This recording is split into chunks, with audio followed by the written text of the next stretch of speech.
Hello, a very warm welcome to episode number 7 of the Gita Decoded. As you know, we are going through each and every chapter of the Bhagavad Gita to try and understand what God's message is to humanity. Sister Denise, welcome to episode number 7. Thank you. I'm sure by now the audience is quite captivated because you have a very fresh approach to understanding this ancient scripture. Sister Denise, I'm going to take you back to on what is in my book, page 39 or paragraph 39, because it contains so much, and I think it's necessary that we go through it line by line. This insight is wisdom as declared in the theory of Samkhya. How do you understand this? The Samkhya is one of the traditions of Hindu philosophy that refers to Gyan Yoga, and this is called the yoga of knowledge. And so Samkhya is all about the method of reason, that this is how you arrive at enlightenment, is through the process of reasoning, which is sometimes called buddhi yoga, the yoga of the intellect, or the yoga of knowledge, which is differentiated from other aspects of yoga that you find in the Gita. For example, the subsequent chapter will be talking about karma yoga, which is different. So Raj Yoga actually encompasses so many different ways to God, and the way of Samkhya, the way of knowledge, is deep because you have to have a very refined intellect to understand these things and really grasp it to the point of being able to have a knowing, not just intellectualized. Sister Denise, if you look at what the world has become, we do not necessarily apply our minds to ourselves and to life and to other people as we should. And it can be argued that most people have become very superficial, whether they acknowledge it or not, because we live on the surface, as it were, and not go deep. The Bhagavad Gita invites one to a much deeper level, doesn't it? Absolutely, yes. What does this depth promise the reader? It's scary for people to have to go really deep inside because they're not used to it. We live in a very materialistic world. People are in a state that we in Brahma Kumaris call body consciousness. You live on the surface of your body, and it's only about sense perception, objects of the senses, and what the Gita is saying, that all that is really delusion, illusion, and what is real is something that has to be perceived through the third eye. So when you go deep inside, you also go closer to your subconscious, and I think one of the functions of yoga, one of the functions of lining up your mind with the mind of God, is that it causes all sorts of things to change on the inside.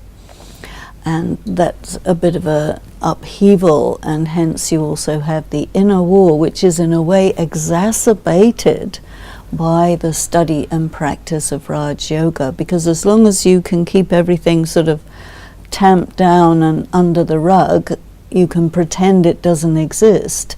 But as soon as you start to have yoga, you're calling it to the conscious awareness from the subconscious, because you can only really deal with it when you have it in your conscious mind. Now, Sister Denise, you mentioned a phrase that is going to be brought up later, but because you mentioned it now, I think it's worth further exploration, opening the third eye. Yes. This is what God is doing to Arjuna, for Arjuna, his friend. One of the names of God is the bestower of the third eye. And it's also said that it is the divine eye, and it's also called the eye of knowledge. So what that means is that you are able to see, in the sense of understand, things that are very subtle, that are non-physical, that are out of the range of normal perception. Because God is non-physical and non-human, it's so difficult for people to deal with God. And mostly the feeling is that God is by definition inaccessible and incomprehensible. But here in the Gita, you have a very different approach where God says, I'm talking, now listen. What he says doesn't really fit with what people normally think, because how people think is on the basis of their extrapolations and interpretations of their observation of sense perceptions. Whereas God is not talking about something that you can perceive through the senses, but a different level of reality which is more real. Also on page 39, the expression is used, yoked with this determination, Arjuna, you shall rid yourself of the bondage of karma. That is a very descriptive term. Bondage means you're literally chained.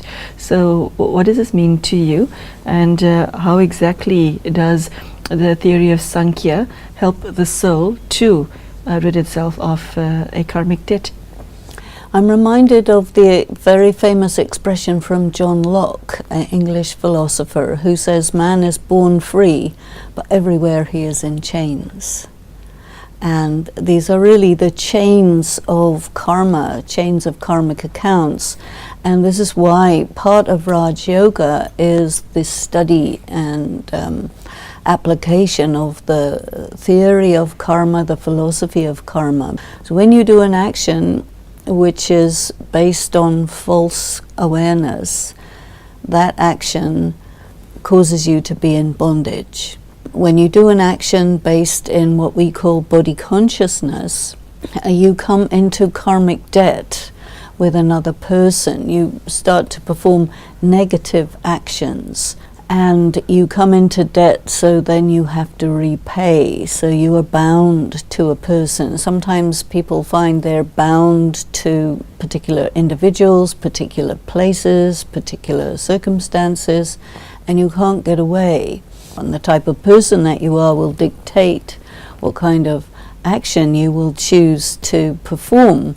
And then the question arises, to what extent is there free will? And that's a very much of a question under consideration, you know.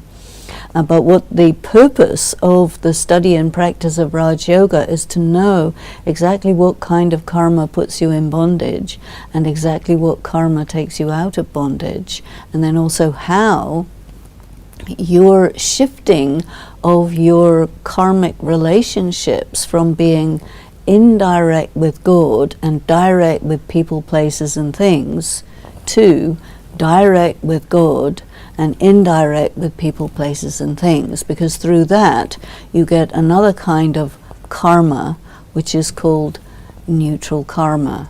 Yes, Denise, the next stanza that one comes across is the reader is informed that if you make this effort, not a single ounce of this effort is lost, and the words are, even a little bit of this discipline protects one from great danger. What is the danger being referred to, and how is it that, why is this effort so important? Well, you know, the word for effort is purusharat. Purusharat is a word that we use a lot in Brahma Kumaris to refer to what you do as an individual to move yourself from your current state to a better state. So Purusharat, if you break down the word, you can look at it as Purush, which means a person, could be male or female, because it refers to the soul, which is genderless anyway. And then Arat, you can understand that to mean something like for the sake of. So any act that you do for the sake of yourself is going to produce a fruit which is good for you. And even if it doesn't work, the fact that you're trying, the fact that you're putting in that time and effort with a sincere heart, in the understanding that this is what God wants for you, there is going to be fruit of that that's going to come to you. So it's a very different kind of effort from the way one strives to gain some personal achievement in the worldly sense, where your achievement will be short-lived and you will enjoy it and then it'll disappear. A spiritual effort is different because it stays with you also for a very long time. Mr. Denise, I find this expression particularly curious and thought-provoking. There is only one path for him who knows, but there are many paths for him who does not know. How would you define this? Take a look at the world today. There are countless religions, countless approaches to reality through science, through all kinds of ways. A lot of people feel that any of them are just as good as any other one. But on the other hand, if you recognize God and you recognize that the voice that you're hearing, the instruction that you're getting has to come from God, then there's no substitute. If you don't recognize, then everything looks the same. So I think it's to do with that, whether you recognize or you don't recognize. You get it or you don't get it. You see or you don't see. Are there those who choose not to see, even though they may be presented with an understanding? I want to qualify my question. There are some who cannot understand. There are those. Yes. If you have somebody who really knows, who really gets it, who really sees, it's pretty visible. So people around them, especially those who are in a spiritual practice, they will know this one understands. You know, you can't make a person understand who isn't able to. And if somebody understands, you can't stop them from understanding. It doesn't matter how many barriers you put. Okay, so we come to a very interesting part of chapter 2, and I'm going to read the text itself so that you can tell us what it means to you. The Vedas are such, it says, that their scope is confined to the 3 qualities. Be free from those 3 qualities, Arjuna, indifferent towards the pairs of opposites, eternally fixed in truth, free from thoughts of acquisition and comfort, and possessed of the self. What does this particular subject refer to? You have 4 Vedas, and they're a little different from each other. But basically they describe to a Hindu many different ways of practicing Hinduism. Rituals, contains the philosophical angle, the Vedic tradition, and so on. So it's, according to the Gita, it's got its own limits. So it puts people into a tricky situation, really, because, I mean, there's a lot of people who think, you know, the Ramayana, the Mahabharata, within which there is the Gita, are legends, epics, and then the Vedas, they will put it higher, and the Upanishads and all of this, and more philosophical, more academic. But yet within the Gita, which I think is really the most ancient one, it's saying don't be fooled by those who put those academic angles in a higher position, because they're actually limited. The Gita purports to be spoken by God, who is non-human. The Vedas, Upanishads, these are collections of philosophies which are created by humans. From a human perspective, this which is said to come from God may not come from God. But from God's perspective, God knows who God is, and knows that in comparison with himself, the human intellect is by definition limited and subject to corruption, and is therefore of a lower order. There are just these 2 angles which are, in a sense, unresolved in the public mind. Mr. Denise, when I read this particular paragraph, I wondered, how does this relate to the way one manages one's own power? The question of power is the most intriguing. Of course, God is known to be the Almighty, the Omnipotent, and of a completely different order from anyone else. And I think what God is doing by speaking the Gita is conferring power on Arjuna, and Arjuna has to know how to handle power. And as long as he is ruled by his emotions and his loyalty to conventional morality, he's not ready to handle power. And there are also phrases which say that the yogi who is able to manage their sense perceptions, they are ready for immortality. You said that God gives Arjuna power? Well, when you give knowledge, you're giving power. Well, knowledge is power. One has to read between the lines to get that. That doesn't appear from the text. What God is saying to Arjuna is, you have the potential to be invincible, but you're prevented from doing that by your humanness. So go beyond that, and then you come and become a divine person. So, Sister Denise, we've come to the most, one of the most interesting stanzas in the entire book, which reads as follows: "Your right is to action alone, never to its fruits at any time. Never should the fruits of action be your motive. Never let there be attachment to inaction in you." The meaning, if you apply your mind to it, is you should do something and not expect something in return. But Sister Denise, I want you to give me in your answer, how does one apply this practically? If it is human nature that if you do not get some acknowledgement for things that you do, you stop doing it. Well, this is the thing. You have human nature, which, as you rightly described, assumes a give and take and acknowledgement and so on. But in the practice of Raj Yoga, you want to get beyond your karmic involvement with other people. And well, hold on. There's one of those bombs that you just dropped. Say that again. The Gita is saying that you need to come out of your karmic involvement with people. So you want to begin to have a karmic involvement with God. A normal human being, right? A regular person is engaging with other human beings because that person may well believe in God, but doesn't know God, doesn't have a direct interaction with God. Is not possible because God is outside the range of that normal person.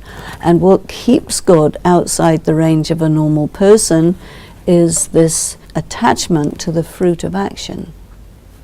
So when God says to Arjuna, you must act, but you must not expect the fruit, or do not act in order to get a fruit. Just do the right action and let it be enough. Because when you have the yoga of knowledge, you know the philosophy of karma. So your main focus is do the right thing. Whether you get a good result or not, that happens in the immediate future, is in a way none of your business. You have to know the knowledge of the philosophy of karma. So you do the right action, and you're making an investment in yourself. When you make an investment which is very long term, the fruit that you get is very enormous. And once you start to do action in relationship with God, you are what's known as you're following Shrimat. So the Gita is called Shrimat Bhagavad Gita. Shrimat means the supreme directions. So follow the directions of God, knowing that they will lead to very, very good fortune. God is known as Bhagwan, the fortune maker. So just follow the directions. Don't think about what's going to happen, because that makes you human again, ordinary again. So this is why we have to leave the fruit of action. That's not what it's about. We talked earlier about the castes. Yes. And the one who is the merchant caste is always thinking about, what am I going to get out of this? Which means that person is a lower quality human than the one who does the right thing because it's right. You described somebody who does something and wants something back in return. That encapsulates almost the entire human population. That's what we have become. We want to be acknowledged. We want to be validated. I once heard it said that the worst feeling a human being can have is to feel invisible. If you do something, no one knows you exist.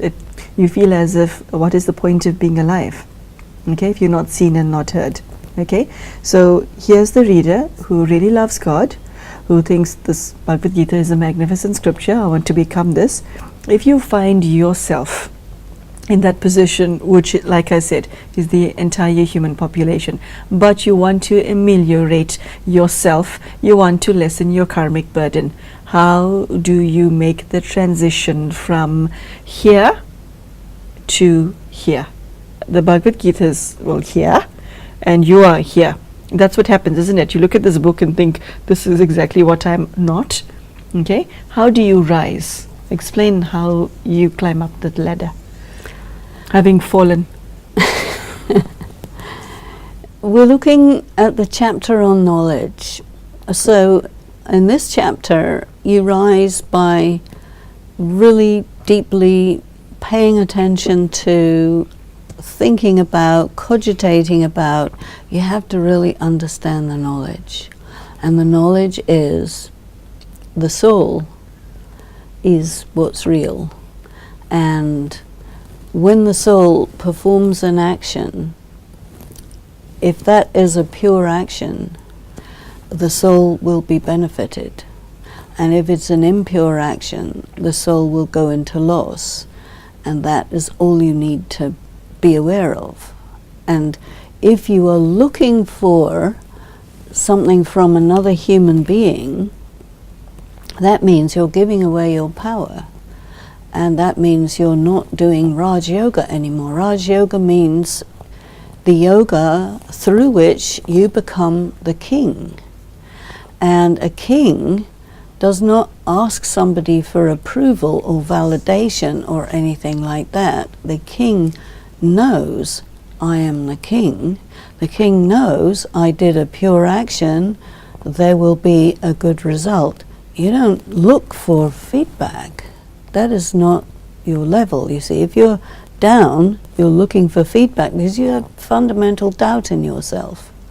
But by really studying this, you come to a point where you know who you are and what you are. And if you don't, I mean, if you say you do, but you act like you don't, it means you don't. The way of rising is to actually get it. That's what we were talking earlier. Some people get it, some people never get it. They will say, yes, but, and go back to the old thing, you see. But somebody who gets it will stop in their tracks and say, come again? Would you say that again? Oh, this, all right. And their whole consciousness is shifting, which you'll find in the Gita is the word smriti.